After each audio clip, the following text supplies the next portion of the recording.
Hello friends and dear students, आज हम discuss करेंगे 30 important MCQs from unit 4 of medicinal chemistry first, course code BP 402T, जो कि हमारे B pharm fourth semester second year students और साथ ही साथ diploma in pharmacy second year students के लिए काफ़ी लाभदायक साबित होंगे। ये हमारे यूनिट 4 का पार्ट 1 वीडियो है, जहाँ पे हम लोग सेडेटिव एंड हिप्नोटिक्स खास करके बेंजोडाइजापीन, बार्बिट्रेट्स और मिसलेनियस क्लास के ड्रग्स के ऊपर एमसीक्यूज को उनके सोल्यूशन और एक्सप्लेनेशन के साथ देखेंगे, ताकि इनसे रिलेटेड कोई और प्रश्न आपके सामने आए तो आप उनको भी आसान तरीके से सॉल्व कर पाएँ। मैं हूं डॉक्टर प्रजनेश शुक्ला। चलिए शुरू करते हैं। तो आज का हमारा सबसे पहला प्रश्न है, hypnotic drugs are used to treat sleep disorders, narcolepsy, Parkinson disorders या फिर साइकोसिस। देखिए, एक प्रश्न और बनता है कि हिप्नोटिक एंड सेडेटिव दो शब्द एक साथ यूज किए जाते हैं, तो इन दोनों में अंतर क्या है। हिप्नोटिक ड्रग्स जो होती हैं वो स्लीप डिसऑर्डर्स को ठीक करने के काम में आती हैं, जबकि सेडेटिव ड्रग्स जो होती हैं वो किसी व्यक्ति को बहुत ज़्यादा एंजाइटी हो रही है, उसको काम करने के लिए, उसको शांत करने के लिए, उसके सीएनएस को शांत करने के लिए उसका प्रयोग किया जाता है। उसे हम क्या कहते हैं, सेडेटिव कहते हैं। तो हिप्नोटिक का काम क्या होता है कि ये स्लीप डिसऑर्डर्स में व्यक्ति को आसान दें, मतलब उसको नींद नहीं आ रही है, दिक्कत हो रही है, ऐसी कंडीशंस को ठीक करने के काम में आता है। इसीलिए आंसर क्या होगा, हमारा ए होगा। Next question is, hypnotics should decrease consciousness for the sleep without lingering effect। Lingering effect का मतलब होता है कि आलसीपना न लाना है, मतलब नींद लानी है लेकिन आलस नहीं लगाना है कि आप अब उठ गए हैं उसके बावजूद भी आपके आलस आ रही है, ये होना चाहिए। दूसरा, no potential for decreasing respiration even at high dose. नींद आने का मतलब है कि आराम से आदमी सोए लेकिन उसका रिस्पायरेटरी सिस्टम जो है वो लगातार सही तरीके से कार्य करना चाहिए, ये भी ज़रूरी है। No addiction no tolerance. No addiction मतलब उसकी आदत नहीं लेनी चाहिए कि अब आप आज प्रॉब्लम थी, आज आपने ले लिया तो अब आपकी आदत लग गई कि बिना इसको खाए आपको नींद नहीं आएगी, ये नहीं होना चाहिए। दूसरा, ऐसा नहीं होना चाहिए कि आप दवा खा रहे हैं और कोई असर ही नहीं कर रहा। तो ये सारी चीज़ें जो है हिप्नोटिक्स के अंदर नहीं होनी चाहिए, आइडियल प्रॉपर्टीज़ के अंतर्गत ही आता है। इसीलिए जो हमारा आंसर होगा वो क्या होगा, ऑल ऑफ द अबव। ये सारी चीज़ें हिप्नोटिक्स के अंदर नहीं होनी चाहिए, तभी हम उसे अच्छा हिप्नोटिक मानेंगे। Next question is, which class of drug will cause anterograde amnesia like effects. Anterograde amnesia का मतलब होता है ऐसी कंडीशन कि जब व्यक्ति जो चीज़ें उसके सामने आ रही हैं, नई चीज़ें आ रही हैं, नया इन्फॉर्मेशन आ रहा है, उसको वो याद नहीं रख पा रहा, यानी आप साधारण शब्दों में कह सकते हैं कि वो मेमोरी लॉस में जा रहा है। तो ऐसी जो कंडीशन है वो किन ड्रग्स से हो सकती है, अल्कोहल से, बार्बिट्रेट से, बेंजोडाइजापीन से या फिर SSRI से। ये हो सकती है बेंजोडाइजापीन से। बेंजोडाइजापीन का ये एक साइड इफेक्ट है कि ऐसी कंडीशंस जो है वो आ सकती हैं कि आज व्यक्ति को मेमोरी लॉस होने लगे, और इसीलिए जो है इन ड्रग्स को थोड़ा सा अंडर प्रिजर्वेशन, थोड़ा सा ध्यान रख करके तब जो है वो दिया जाता है, और ओवर यूज इनका नहीं करना चाहिए। इसीलिए यहाँ पे आंसर क्या होगा, बेंजोडाइजापीन।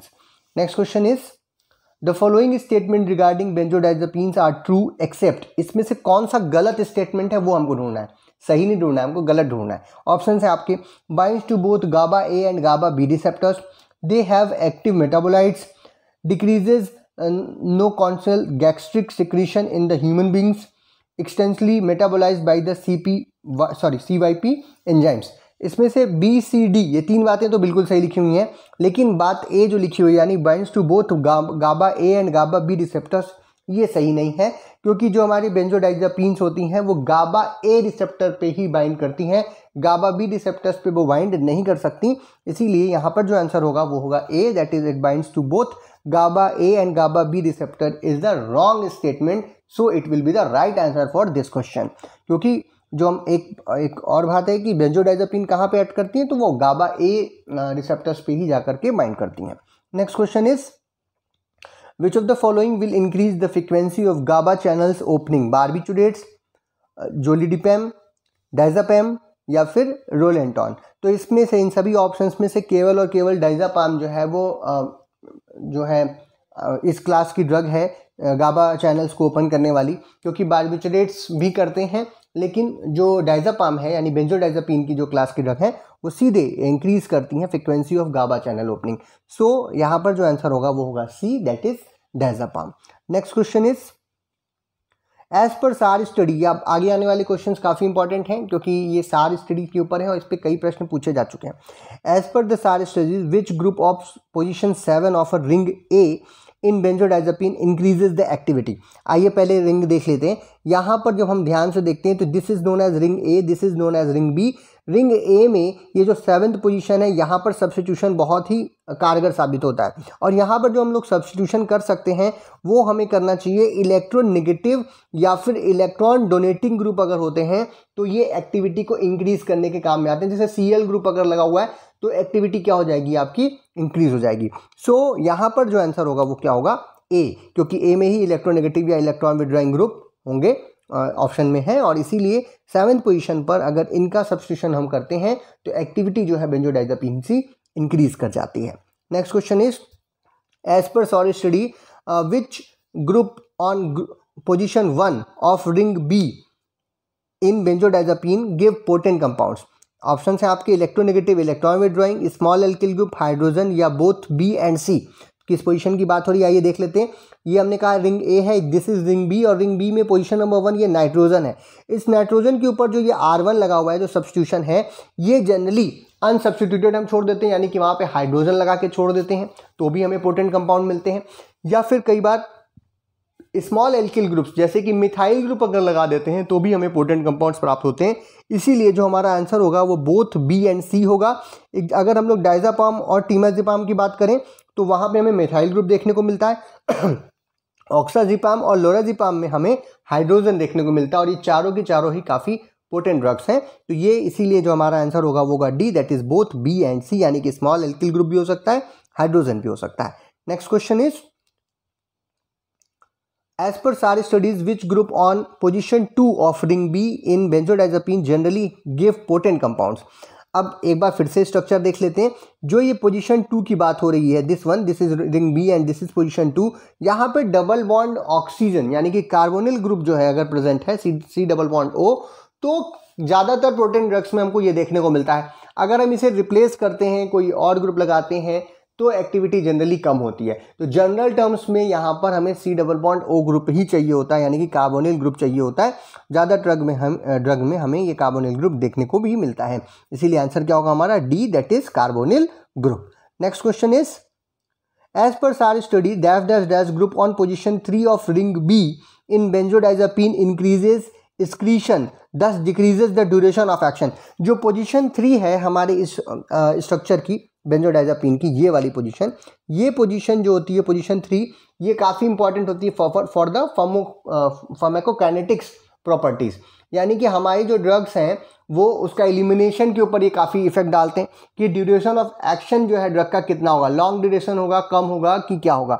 तो जैसे कि जो ड्रग्स हैं जहाँ पे कोई सब्स्टिट्यूशन नहीं, सिंपल हाइड्रोजन लगा दिया आपने जैसे डायज़ेपाम ETC, तो वहाँ पर ड्यूरेशन ऑफ एक्शन हमें अच्छा ठीक ठाक मिल जाता है। लेकिन अगर कोई पोलर ग्रुप हम लगाते हैं, जैसे OH ग्रुप हमने लगा दिया, तो क्या होता है कि जो एक्सक्रीशन है ड्रग का वो इंक्रीज कर जाता है, ड्यूरेशन ऑफ एक्शन जो है ड्रग की क्या हो जाती है, डिक्रीज हो जाती है।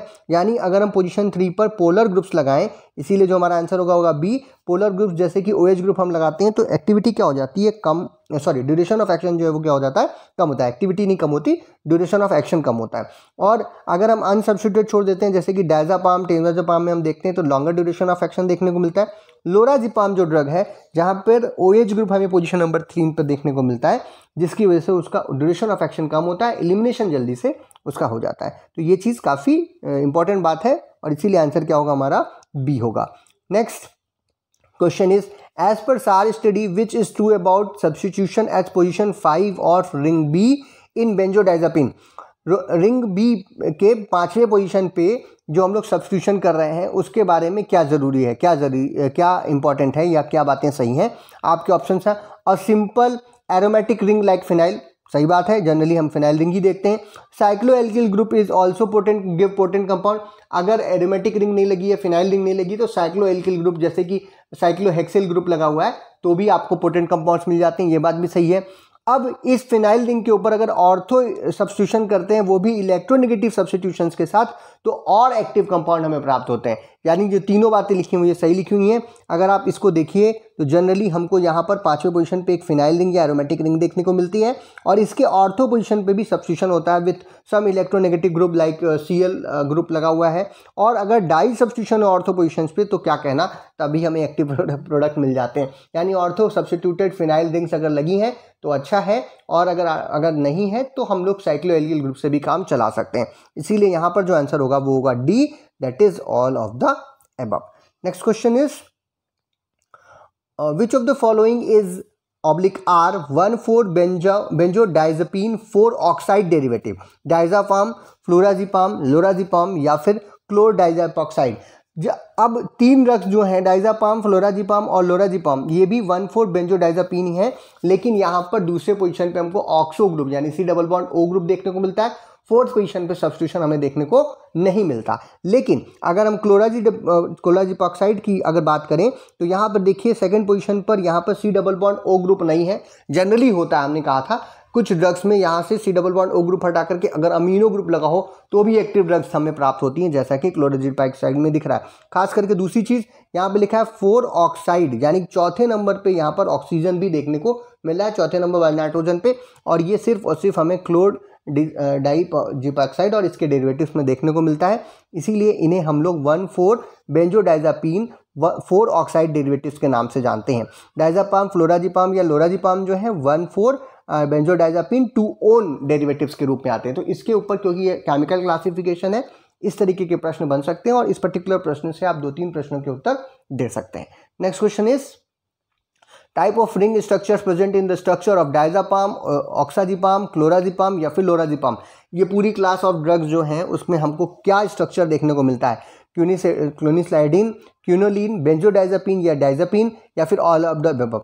जब हम लोग इनके स्ट्रक्चर देखते हैं, जैसे यहाँ पे डाइजापाम का स्ट्रक्चर मैं आपको दिखा रहा हूँ, तो ये चीज़ हमें देखने को मिलती है। इसे हम कह सकते हैं कि ये यहाँ पे बेंजीन लगी हुई है, इसीलिए बेंजो, और 2 नाइट्रोजन वाली रिंग हो तो उसे डाई मतलब 2, एजो मतलब नाइट्रोजन, डाइजेपीन इसी को बोलते हैं। तो इसे हम लोग डाइजेपीन रिंग डेरिवेटिव भी बोल सकते हैं। अगर बेंजोडाइजापीन लिखा है तो बेंजोडाइजापीन डेरिवेटिव भी बोल सकते हैं, क्योंकि बेंजीन रिंग जो है वो फ्यूज्ड है इस डाइजेपीन रिंग के साथ। इसीलिए जो हमारा आंसर होगा वो होगा C, that is both B and C. अगर हम लोग नाम देखें, आईपीएसी नेम देखें डाइजापाम का, जैसे कि 7-क्लोरो 1-मिथाइल 5-फिनाइल 3H1,4-बेंजोडाइजापीन 2 ओन, तो ये इससे भी पता चलता है कि ये जो ड्रग्स हैं सारी की सारी वो 1,4-बेंजोडाइजापीन 2 ओन, ये दूसरे नंबर पे यहाँ पर कार्बोनिल ग्रुप देखने को मिल रहा है। ये यहाँ पर देखने को इन सभी ड्रग्स में हमें मिलेगा। तो ये किसकी डेरिवेटिव्स हैं? बेंजोडाइजापीन के या फिर डाइजापीन के। ये प्रश्न कई जगह पूछा जा चुका है पहले भी, काफ़ी इंपॉर्टेंट प्रश्न है। अगर इन दोनों नाम दिए हुए हैं तब तो कोई दिक्कत नहीं है, दोनों में से कोई एक दिया हुआ है आपके ऑप्शंस में तो वही क्या हो जाएगा? राइट आंसर हो जाएगा। Next question is binding of chlordiazepoxide with acetylcholine muscarine receptors results in antagonizing effects on the muscarinic receptors, antagonizing effects on the muscarinic receptors, do not produce any significant effect, do not bind with muscarinic receptor। देखिए ये जो प्रश्न है ये confusing type के इस तरीके के प्रश्न आपको पूछे जा सकते हैं। आप सबको मालूम है कि जो क्लोरडाइजिपोक्साइड है या जो हमारे जितने भी बेंजोडाइजापीन्स हैं या फिर जो इस क्लास की ड्रग्स हैं सेडेटिव हिप्नोटिक्स की, ये गाबा रिसेप्टर्स के साथ बाइंड करती हैं, ये एसिटाइलकोलिन मस्करीन रिसेप्टर्स के साथ बाइंड नहीं करते हैं। क्योंकि ये आपके पिछले यूनिट में दिया हुआ था, तो इस तरीके से कंफ्यूजिंग क्वेश्चंस पूछे जा सकते हैं। तो याद रखिएगा कि यहाँ पर जो आंसर होगा वो होगा डी, क्योंकि ये जो ड्रग्स हैं ये मस्करीन रिसेप्टर के साथ बाइंड ही नहीं कर सकते, तो कोई रिजल्ट तो दिखाएंगे ही नहीं। और ये जो ड्रग्स हैं वो स्टीरियो स्पेसिफिकली बेंजोडाइजापीन जितनी भी होती हैं वो बाइंड करती हैं गाबा ए रिसेप्टर साइट्स के साथ, और सीएनएस के अंदर जो है ये पाए जाते हैं। इसीलिए जो है ये प्रश्न का उत्तर डी हो जाएगा। Next question is which of the following is triazolo benzodiazepine derivative, diazepam, flurazepam, lorazepam या फिर एल्पराजोलम। देखिए जो डाइजापाम है, फ्लोराजिपाम है और लोराजिपाम है, ये तीनों को भी हमने देखा कि ये सब बेंजोडाइजापीन 2 ओन के डेरिवेटिव हैं। लेकिन अगर एल्पराजोलम की अगर स्ट्रक्चर देखें तो ध्यान से देखिएगा, पोजीशन नंबर 1 और 2, दूसरे नंबर पे ये जो अमीनो ग्रुप लगा था उससे एक और नाइट्रोजन जोड़ करके यहाँ रिंग सिस्टर बना दिया गया, यानी कि यहाँ पर एक ट्राइजोल रिंग जो है वो बन रही है। ट्राई मतलब 3, एजो मतलब नाइट्रोजन, ट्राइजोल रिंग यहाँ पर बन रही है। तो इसीलिए इसे हम लोग ट्राइजोलो बेंजोडाइजापीन डेरिवेटिव के नाम से जानते हैं और इसका जो आंसर होगा वो क्या होगा, एल्प्राजोलम। एल्प्राजोलम जो है वो ट्राईएजोलो बेंजोडिपिन डेरिवेटिव है। जबकि अगर जोलपिलिडेनम की बात करें, जो कि आपके एक ड्रग और है आपके सिलेबस में, वो यहाँ पर हमें इमिडाजोल पायरिडीन रिंग जो है यहाँ पर देखने को मिलती है और ये इसीलिए उसके डेरिवेटिव के अंतर्गत रह गए हैं। तो ये भी आप याद रखिएगा इस प्रश्न से, अगर इसके बारे में पूछा जाए तो जो अगर एल्प्राजोलम के बारे में पूछा जाए तो वो ट्राइजोलो बेंजोडिपिन डेरिवेटिव है और जोलपीडेम के बारे में पूछा जाए तो वो इमिडाजोलो पायरिडीन डेरिवेटिव के रूप में आती है। Next question is the drug oxazepam diazepam is mainly used for treatment of anxiety, treatment for acute alcohol withdrawal, both A and B, या फिर constipation। तो जितने भी हमारे बेंजोडाइजापीन्स हैं, एक तो वो एंजाइटी का क्या नाम है ट्रीटमेंट कर सकते हैं क्योंकि सेडेटिव हिप्नोटिक है। दूसरा चीज़ ये एक्यूट अल्कोहल विड्रॉल में भी मदद करते हैं, यानी कोई व्यक्ति बहुत ज़्यादा अल्कोहल पी रहा है तो उसको विड्रॉल करने के काम में भी आ सकता है, ठीक है, और अल्कोहल को बाहर निकालने के काम में भी आएगा।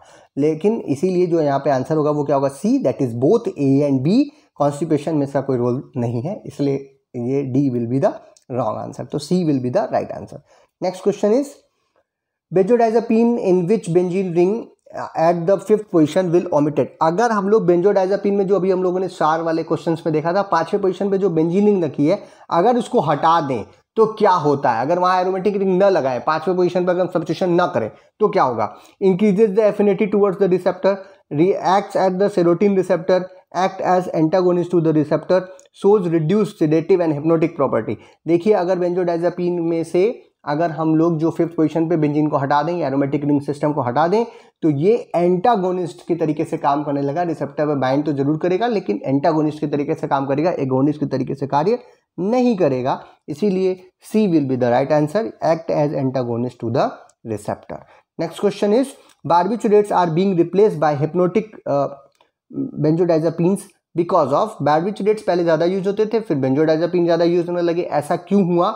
लो थेरापेटिक इंडेक्स होने के कारण, मोर हैंगओवर होने के कारण, high potential of physical dependence and withdrawal syndrome, जो कि बार्बिचुरेट्स के केस में हमको दिखाई दे रहा था।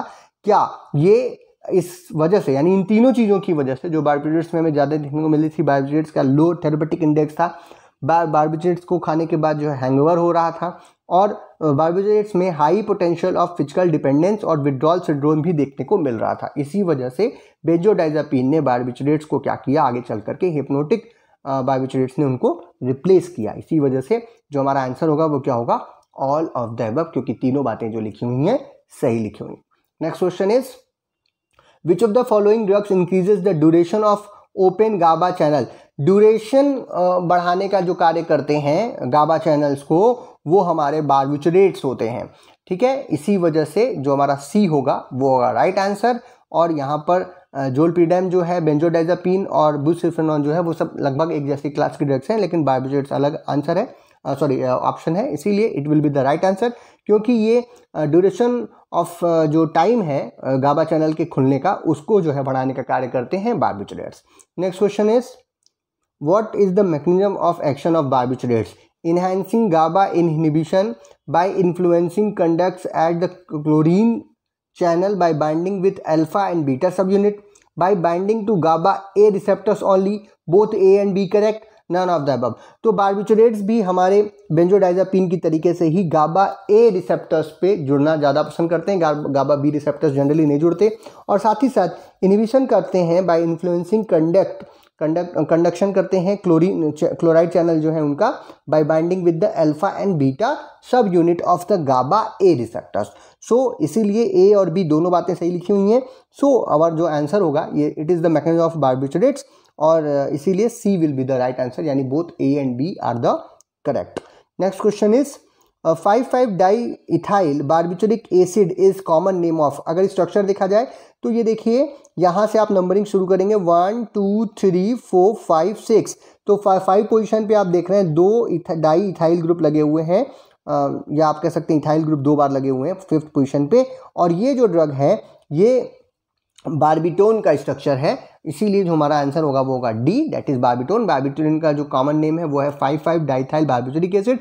बारबिटोरिक एसिड क्या होता है अगर देखा जाए तो इसको आप हटा दीजिए, ये जो 5th पोजीशन पे सब्स्टिट्यूशन लगा हुआ है, ये जो स्ट्रक्चर सामने निकल के आएगा इसी को हम लोग बारबिटोरिक एसिड बोलते हैं और इनके डेरिवेटिव को बारबिटोरेट्स के नाम से जानते हैं। Next question is which change in thiopental structure makes it able to cross blood-brain barrier fastly and suitable for IV administration? Substitution of halo at nitrogen 1, presence of large alkyl chain, replacement of double bond O by double bond S at C2 position, या फिर both A and C।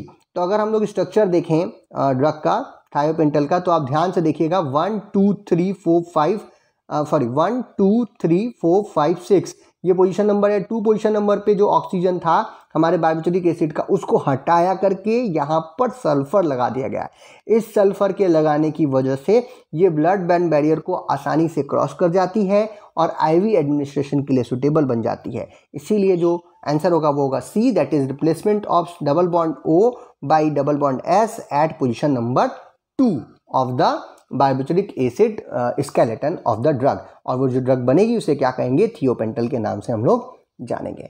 Next question is barbituric acid is prepared by the condensation of acetic acid and urea, diethyl malonate and urea, malonic acid and methyl urea, diethyl malonate and the methyl urea. तो ये दो तरीके से हम बना सकते हैं। पहला तरीका तो ये है जो आपके ऑप्शंस में दिया हुआ है, this is diethyl malonate, C double bond O E T. अब यहाँ से हाइड्रोजन निकले और ETOH यानी कि इथाइल अल्कोहल यहाँ से बाहर निकल जाए। सेम चीज़ यहाँ पे भी हो, इथाइल अल्कोहल यहाँ से भी बाहर निकल जाए, तो 2 मोल इथाइल अल्कोहल के निकलने पर ये आपस में जुड़ जाएंगे और जुड़ेंगे तो हमको साइक्लाइजेशन प्रोडक्ट देंगे, क्या कहलाएगा वो, बारबिटोरिक एसिड। दूसरा तरीका ये है कि मेलोनिक एसिड सिर्फ ले लीजिए और यूरिया के साथ रिएक्शन करा लीजिए, तो भी जो है ये प्रोडक्ट बन सकता है। उस केस में वाटर जो है वो बाहर निकलेगा हाई टेम्परेचर पे और आपको वो भी बन सकता है। एक तरीका वो भी है, लेकिन मेन जो तरीका है जो कि बहुत ज़्यादा यूज़ किया जाता है वो किया जाता है डाइइथाइल मैनोलेट और यूरिया का कंडेंसेशन कराने के बाद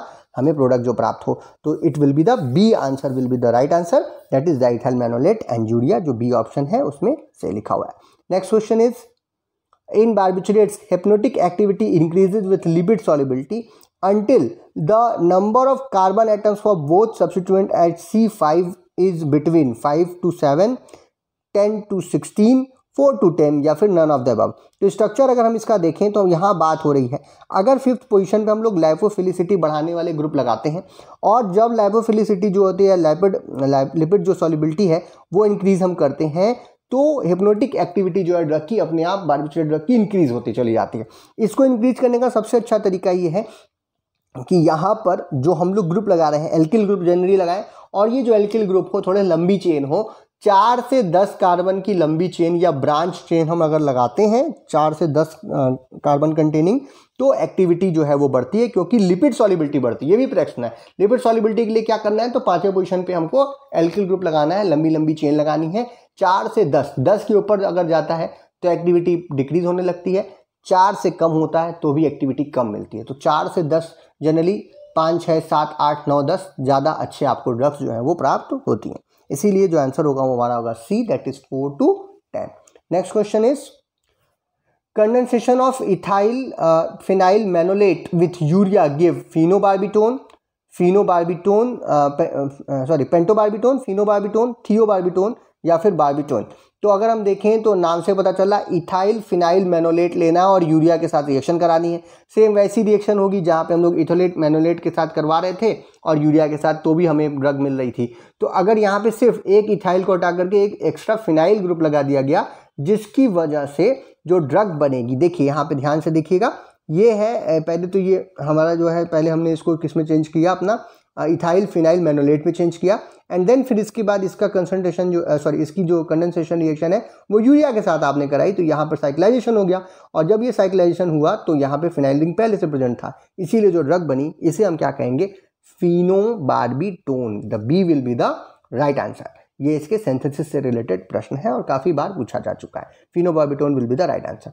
next question is 2-amino 5-chlorobenzophenones is the starting material for नाइट्राजिपाम, क्लोराजिपाम, डायजाजिपाम या फिर none of the above.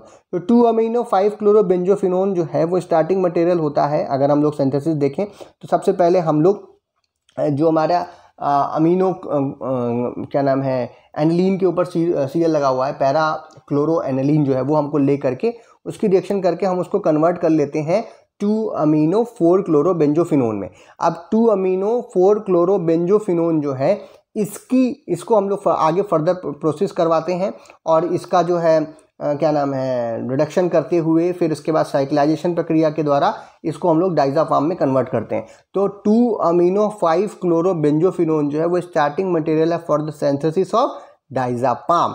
So it will be the right answer, C will be the right answer.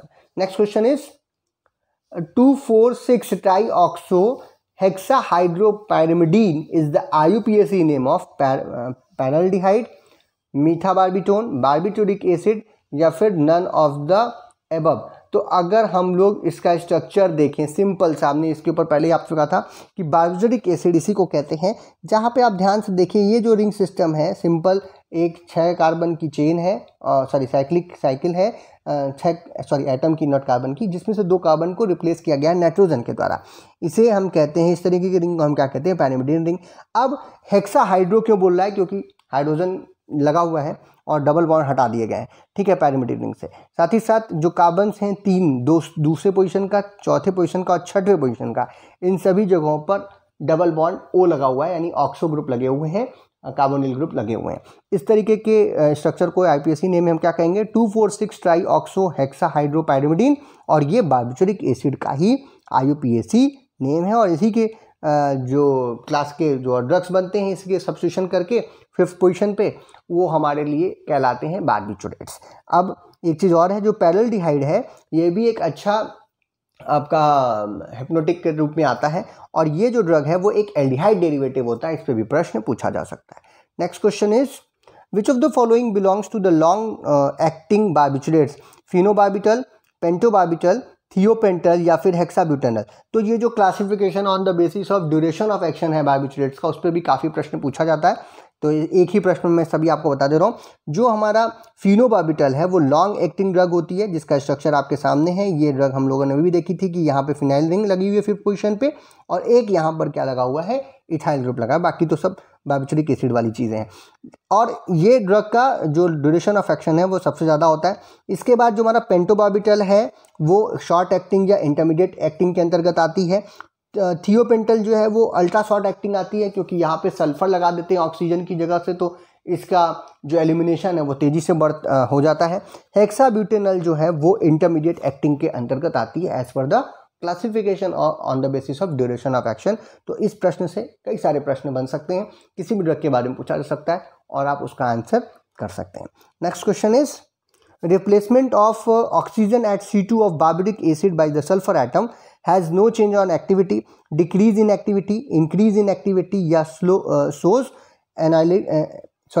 एनॉक्सिलाइटिक activity. देखिए अभी अभी हमने जो एग्जांपल लिया बार्बिटूरिक एसिड में, और इसमें जो हमारा डबल बॉन्ड ओ था उसको हटा करके यहाँ पे सल्फर लगा दिया। दूसरे पोजीशन पे अगर सल्फर लगाते हैं तो हमें थियोपेंटल मिलती है, जो थियोपेंटल का ही स्ट्रक्चर है ये। और इस ड्रग के बारे में 2 खास बात हो जाएगी। पहली चीज़ तो ये कि यहाँ पे डबल बॉन्ड एस लगाने की वजह से इसकी जो एक्टिविटी है वो तो इंक्रीज हो रही है, लेकिन ड्यूरेशन ऑफ एक्शन क्या हो जाएगा, कम हो जाएगा। ये दोनों बातें होंगी, इसीलिए C will be the right answer. और इसका एग्जाम्पल सबसे अच्छा कौन सा है, थियोपेंटल है, जो कि आपके सिलेबस में भी दिया हुआ है।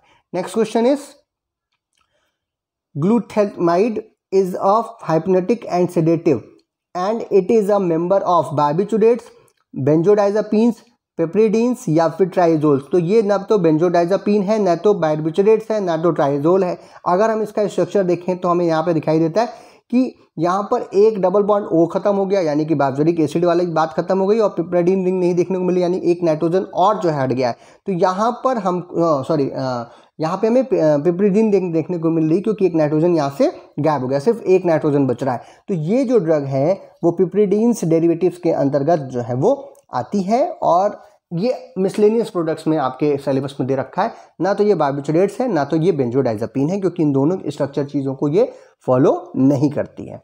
Next and the last question for the today's session is IUPAC name of meprobamate is 2 methyl 2 ethyl 1,4 propane diol dicarbamate, 2 methyl 2 propyl 1,3 propane diol dicarbamate, 2 methyl 2 propyl 1,3 butane diol dicarbamate, या फिर 2 methyl 2 butyl 1,3 propane diol dicarbamate. अब यहाँ पे ध्यान से देखिए, ऐसे प्रश्न भी बहुत आते हैं, चारों ऑप्शंस लगभग एक जैसे दिखाई दे रहे हैं। अब हमको इसमें से थोड़ी सी चीज़ें जो है वो ढूंढनी पड़ेंगी। तो अगर हम नेप्रोबायोमेट का स्ट्रक्चर देखें तो हमें ध्यान से दिखाई दे रहा है कि यहाँ पर ये जो बीच की रिंग है 1 2 3 कार्बन की चेन है, जिसके पहले और तीसरे कार्बन पे ऑक्सीजन यानी कि अल्कोहल रहा होगा, इसीलिए इसे हम लोग 1,3 प्रोपेन डाइऑल बोलेंगे।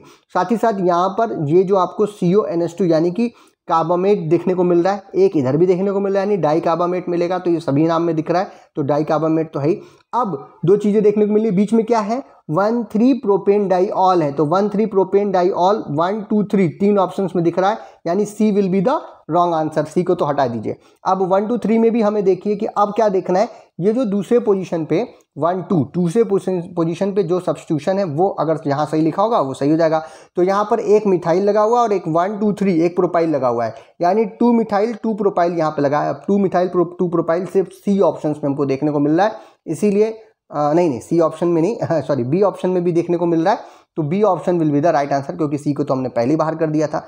तो यहाँ पे 2 methyl 2 propyl 1,3 propane diol dicarbamate B option में देखने को मिल रहा है, इसीलिए B will be the right answer. तो स्ट्रक्चर जो आपके सिलेबस में ड्रग्स का है उनका जरूर एक बार देख लीजिए, और बहुत ही सिंपल सा IPSC नॉमेनक्लेचर अगर आपको आता है तो ज़्यादातर ड्रग्स का जो स्ट्रक्चर है वो बहुत आसान हो जाता है। तो B.Pharm फर्स्ट सेकंड सेमेस्टर में आपको IPSC नेम पढ़ाया जाता है, तो याद रखिएगा कि मेडिसिनल केमिस्ट्री के क्वेश्चंस को सॉल्व करने के लिए नॉमेनक्लेचर स्ट्रक्चर की जानकारी थोड़ा सा होना चाहिए, तो आसान तरीके से सार के क्वेश्चन और इस तरीके के क्वेश्चन जो है वो सॉल्व हो जाते हैं। तो ये थे आज के हमारे 30 question of the unit 4 of ये इसका पार्ट 1 वीडियो है। पार्ट 2 वीडियो में हम लोग बाकी की जो बातें हैं एंटीसाइकोटिक ड्रग्स जो हैं उनको लेकर के आएंगे, जल्दी लेकर के आएंगे 1-2 दिन में ही। और अगर आपको और कोई प्रश्न मिलता है इस चैप्टर से तो वो आप कमेंट बॉक्स में लिख सकते हैं, मैं आंसर करने की कोशिश करूंगा। एक चीज़ और कि हम सभी प्रश्न नहीं ला पाते, जितने प्रश्न हम देते हैं वो आइडिया आपको देते हैं कि किस तरीके के प्रश्न बन सकते हैं, और कुछ इंपॉर्टेंट प्रश्न जो होते हैं वो होते हैं, और इनको एक्सप्लेनेशन के साथ आप ज़्यादातर प्रश्नों को सॉल्व भी कर सकते हैं। लेकिन याद रखिएगा जो यूजेस के ऊपर प्रश्न हैं या फिर जो क्लासिफिकेशन के ऊपर प्रश्न है, एक बार क्लासिफिकेशन अगर आप पढ़ लेंगे तो उसके ऊपर होने वाले प्रश्न आपके आसान तरीके से सॉल्व हो जाएंगे। अगर वीडियो पसंद आया हो तो इसे लाइक कीजिए, अपने फ्रेंड्स में शेयर कीजिए, चैनल पर नए हो तो चैनल को सब्सक्राइब कीजिए। इसका PDF का लिंक आपको जल्द ही डिस्क्रिप्शन में मिल जाएगा, वहाँ से आप उसको डाउनलोड कर सकते हैं। वीडियो को देखने के लिए बहुत बहुत धन्यवाद।